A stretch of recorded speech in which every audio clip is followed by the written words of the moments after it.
भारत श्रीलंका की telecom company खरीदने वाला है। श्रीलंका अपनी गवर्नमेंट की टेलीकॉम कंपनी को बेचने वाला है और भारत ये दावा कर रहा है कि भारत वो कंपनी खरीद ले। सारी जिंदगी हमें ये बताया गया कि वो हमारा दुश्मन मुल्क है और आज हम पाकिस्तान में खड़े हुए उनकी तरक्की पर, उनकी काबिलियत पर इतने कॉन्फिडेंस से बात कर रहे हैं कि हम ये कह रहे हैं कि 100% 2027 क्या उससे पहले भी इंडिया जो है इस टारगेट को अचीव कर लेगा और दुनिया की तीसरी बड़ी इकॉनमी बन जाएगी। भारत दूसरी कंट्रीज को खरीद रहा है, दूसरी कंट्रीज की प्रॉपर्टीज को, कंपनीज को खरीद रहा है। हम अपनी प्रॉपर्टीज को, अपनी कंपनीज को बेच रहे हैं, कभी प्राइवेटाइज कर रहे हैं, कभी गिरवी रखवा रहे हैं। कैसे निकल गए? श्रीलंका को वो खरीद रहे हैं, एयरपोर्ट उनका, अब वो टेलीकॉम इंडस्ट्री खरीद रहे हैं, हम अपनी चीजें बेच रहे हैं। कैसे आगे निकल? वो आगे ऐसे निकल गया कि उनके पास तरक्की वो लोग कर रहे हैं, उनके पास एक प्राइम मिनिस्टर है जो उनका बहुत करता है। हमारे यहाँ पे अभी इलेक्शन हुए कितना टाइम हो गया है और अभी तक हमें ये नहीं पता हमारा प्राइम मिनिस्टर कौन है। पाकिस्तान के अंदर जो नई हुकूमत बन रही है वो तो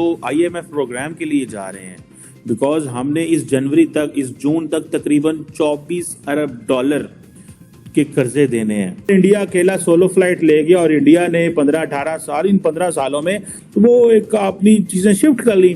हम पिछले 15 सालों में, 18 सालों में स्वाय हाथ फैलाने के कुछ नहीं कर सके। काफी शर्मिंदगी की बात है हमारे लिए कि इंडिया के बड़े बड़े बिजनेस टाइकून्स, उनकी इंडस्ट्रीज पाकिस्तानी इकोनॉमी को टक्कर दे रही हैं बैठ के।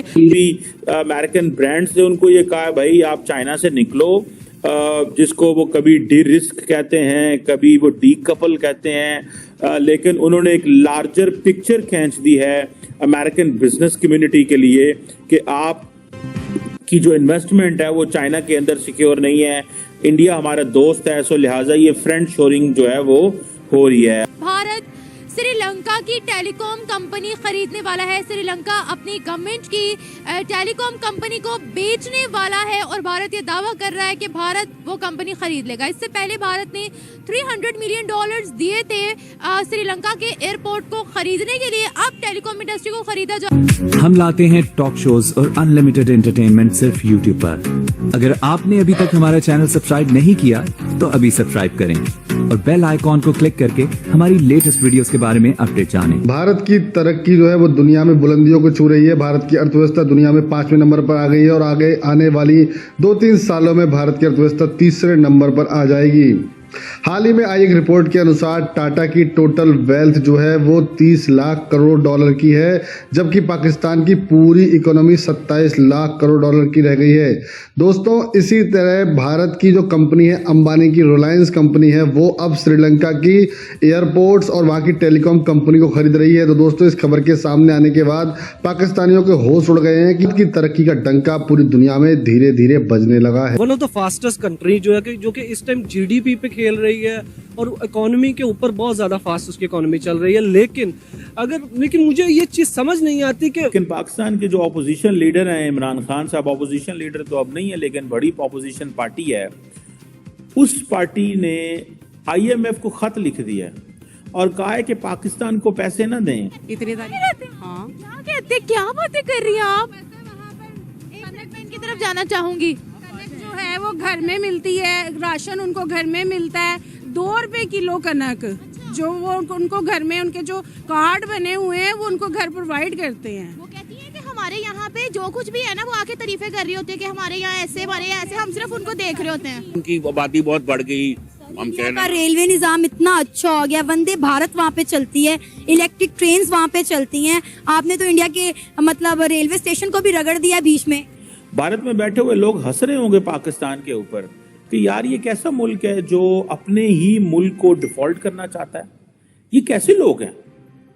ये कैसे लोग हैं जो ये समझते हैं कि भाई हमें अपनी ही मुल्क की कुर्बानी दे देनी चाहिए। पाकिस्तान जो है ना हमने खुद खराब किया हुआ है।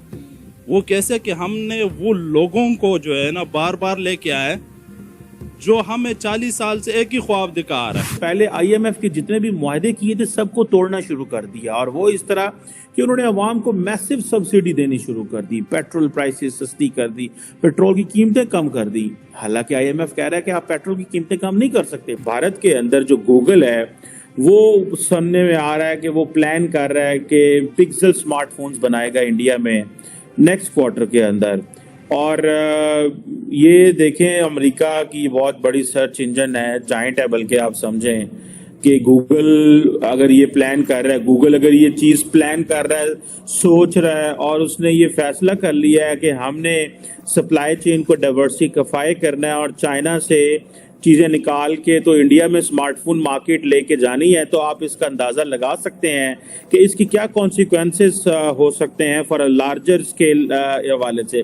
दुनिया में आपको पता है कि फ्रेंड शोरिंग हो रही है, दुनिया में रीशोरिंग हो रही है, नियर शोरिंग हो रही है, ये सारी की सारी टर्म्स दुनिया जो है वो आजकल डिस्कस कर रही है। फ्रेंड शोरिंग के अंदर बेसिकली तो अमेरिकी हुकूमतों ने अब जो जितने भी अमेरिकन ब्रांड्स थे उनको ये कहा भाई आप चाइना से निकलो, जिसको वो कभी डी रिस्क कहते हैं, कभी वो डी कपल कहते हैं, लेकिन उन्होंने एक लार्जर पिक्चर खींच दी है अमेरिकन बिजनेस कम्युनिटी के लिए कि आप की जो इन्वेस्टमेंट है वो चाइना के अंदर सिक्योर नहीं है, इंडिया हमारा दोस्त है, सो लिहाजा ये फ्रेंड शोरिंग जो है वो हो रही है। अब देखें ये जो सारी सप्लाई चेन स्ट्रेटजी है जिसको गूगल की बड़ी एम्बिशियस प्लान है, ये देखें ये बड़ा एम्बिशियस प्लान है, ये सारी टारगेट करना, शिपिंग की तरफ शिप करना, सारे के सारे प्रोजेक्ट। और आपको पता है इंडिया ऑलरेडी एक लॉलीपॉप जो है या आप एक समझ लें एक पत्ता फेंक चुका है टू यूरोप, और वो पत्ता है India middle east Europe corridor का।